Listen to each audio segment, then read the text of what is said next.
Okay, let's go to our calculator because we have a way of doing the calculus involved in finding area under a curve. We have a way of doing that on our TA84.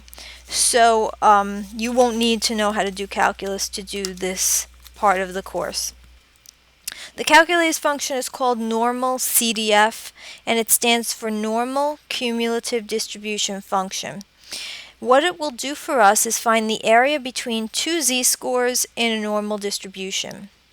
So let's look at finding the area between z equals 0 and z equal 2. So we're going to go to our calculator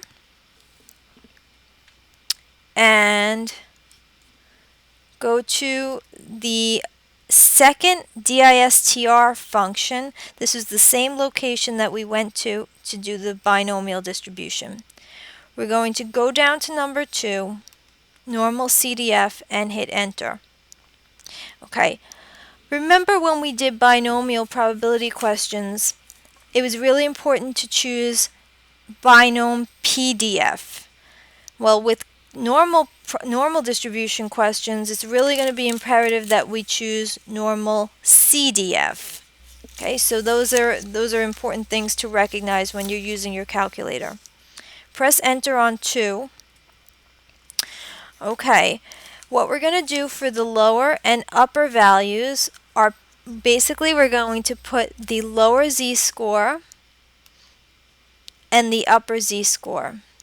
So lower 0, upper 2 for the problem that we're doing. We're going to leave our mean at 0 because when we're dealing with a bell curve, we know that z equals 0 is the mean in the center.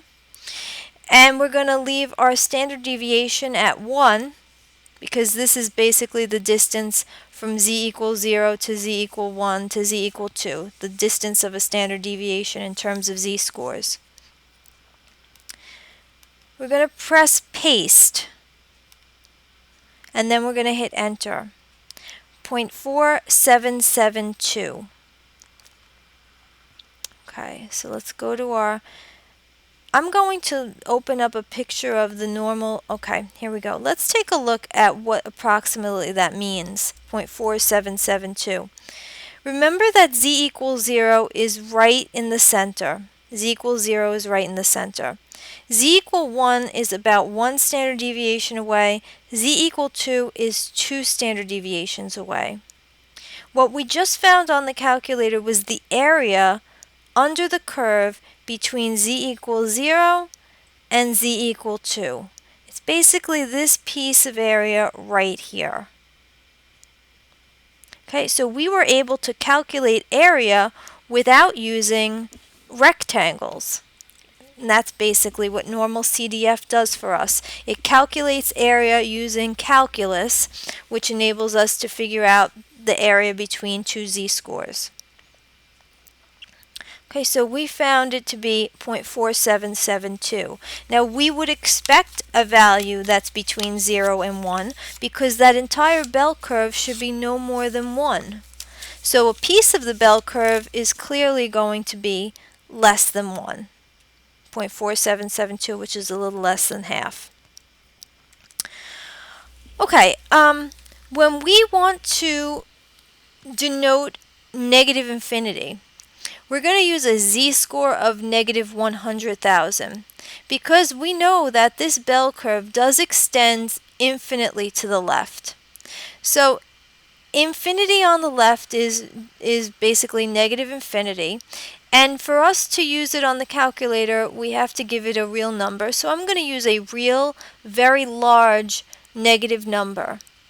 Okay, so this is negative 100,000 is going to be used to denote a z-score that is very, very far on the left. And it's going to be the way we're going to model negative infinity on the calculator.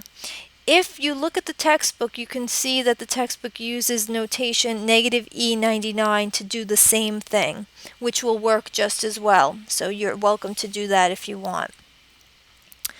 So we have negative infinity, or for us on the calculator, negative 100,000 will be a z-score that's very, very far on the left-hand side. And on the right hand side we have positive infinity or positive 100,000, which represents a z-score very, very far on the right hand side. And the textbook uses positive E99 to represent positive infinity. So you can use the calculator's notation if you like. Using 2 as the lower limit and 100,000 as the upper limit in NormalCDF, we'll calculate the area greater than z equal 2, which basically is from 2 to infinity. Okay, so I'll do that real quick. If we go to our calculator, second DISTR, number 2, NormalCDF. If I change the lower limit to 2 and the upper limit to positive infinity, which we're going to model with 100,000, leaving the mean at 0 and the standard deviation at 1, and paste, this is the area all the way to the right of z equal 2 on the bell curve. So if we look at our bell curve again, so 0.0228, we look at our bell curve again, a bell curve that if we approximate where z equal 2 is, z equal 2 is about right here.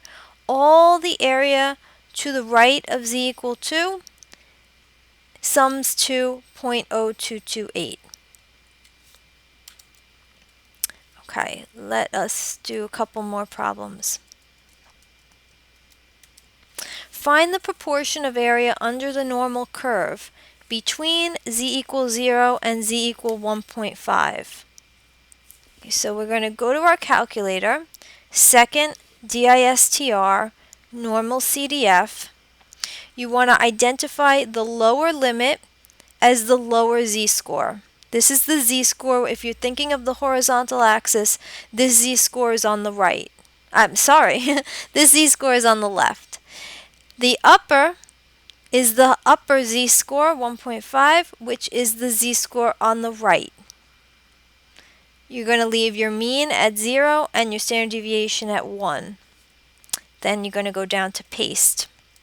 And then you'll hit enter. And you get 0.4332 if rounded to 4 decimal places. So z equals 0 is this point right in the center. Z equal 1.5 is 1.5 standard deviations away from the mean, which is about right here. The area between z equals 0 and z equal 1.5 is this shaded piece of area right here. And using our calculator, we can find the area between those two z-scores, and it is 0.4332 or 43.32%.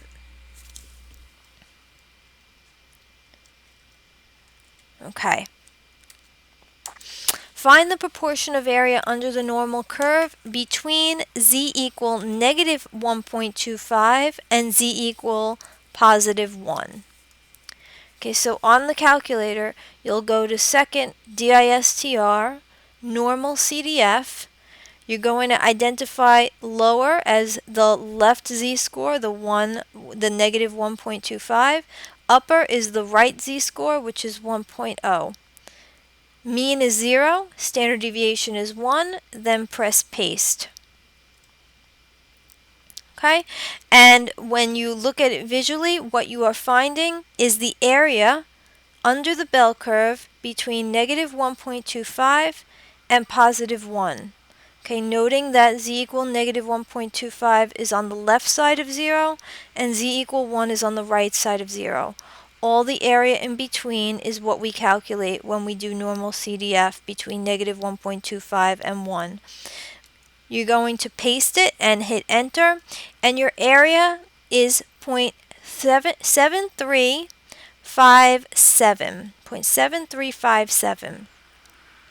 Okay, notice that all the questions that involve area are all going to give us values that are between 0 and 1. Okay, you will never have an area that's greater than 1 because the area under the bell curve is never greater than 1.